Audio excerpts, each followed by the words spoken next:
Vor der Erschaffung der Menschen besiegten die griechischen Götter die Titanen in einer großen Schlacht.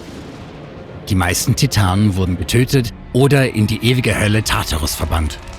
Aber der Titan Prometheus, dessen Name Weitblick bedeutet, überzeugte seinen Bruder Epimetheus, mit ihm auf der Seite der Götter zu kämpfen. Zum Dank gab Zeus den Brüdern die Aufgabe, alle lebenden Dinge zu erschaffen. Epimetheus durfte an die Geschöpfe die göttlichen Gaben verteilen. Einige konnten fliegen, andere sich im Wasser bewegen oder durch die Steppe rennen.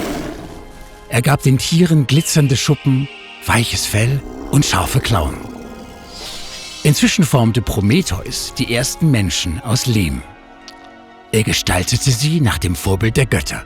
Doch Zeus verfügte, sie sollten sterblich bleiben und den Bewohnern des Olymp von der Erde aus huldigen. Für Zeus waren sie Untertanen, den Elementen ausgesetzte Wesen, die die Götter zu ihrem Schutz brauchten. Prometheus aber hatte Größeres mit seinen unfertigen Geschöpfen vor. Als ihn Zeus bat, zu entscheiden, wie sie ihm opfern sollten, ersann der listige Prometheus zum Vorteil der Menschen einen Trick. Er tötete einen Stier und bot ihn Zeus in 2 Teilen dar. Links versteckte er das saftige Fleisch und die Haut unter dem hässlichen Bauch des Tiers. Rechts verbarg er die Knochen unter einer dicken Fettschicht. Als Zeus die scheinbar bessere Wahl traf, reagierte er empört auf Prometheus' Täuschung. Rasend vor Wut verbot er den Gebrauch von Feuer auf der Erde, egal ob zum Braten von Fleisch oder für andere Zwecke. Doch Prometheus wollte es seinen Geschöpfen nicht vorenthalten. Also bestieg er den Olymp, um das Feuer aus der Werkstatt von Hephaistos und Athene zu stehlen. Er verbarg es in einem Fenchelstrunk und brachte es sicher zu den Menschen. So konnten sie die Natur nutzen und die natürliche Ordnung letztlich beherrschen. Das Feuer brachte den Menschen Nahrung und Wärme, aber es half auch dabei, Waffen zu schmieden und Krieg zu führen. Prometheus' Flammen beschleunigten den raschen Fortschritt der Zivilisation. Als Zeus dies sah, begriff er, was geschehen war. Erneut hatte Prometheus seinen Stolz verletzt und seine Autorität untergraben. Voller Zorn verhängte Zeus eine grausame Strafe.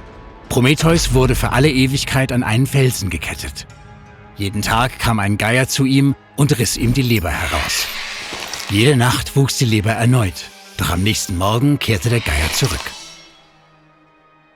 Obwohl Prometheus ständige Qualen litt, bedauerte er seine Auflehnung nicht.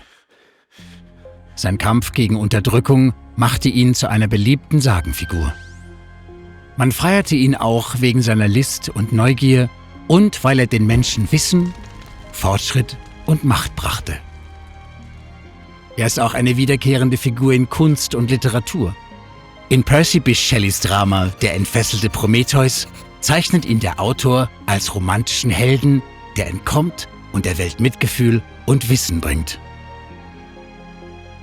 Shelley schrieb, Prometheus erreicht moralisch und intellektuell höchste Perfektion. Er wird von den reinsten, wahrsten Motiven für edle und hohe Ziele angetrieben. Seine Frau Mary sah Prometheus eher als abschreckende Figur. Sie untertitelte ihren Roman »Frankenstein, der moderne Prometheus«.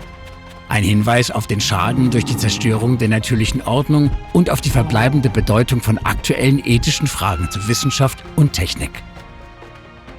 Als Held, Rebell oder Betrüger bleibt Prometheus ein Symbol unserer Fähigkeit, die Natur zu bändigen.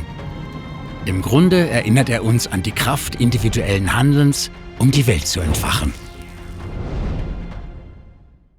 Bereit weiterzulernen? Sieh dir diese Videos an, um entweder zu hinterfragen, was du zu wissen glaubst, oder um mehr darüber zu erfahren, was du nicht weißt. Abonniere unseren Kanal, bleib neugierig.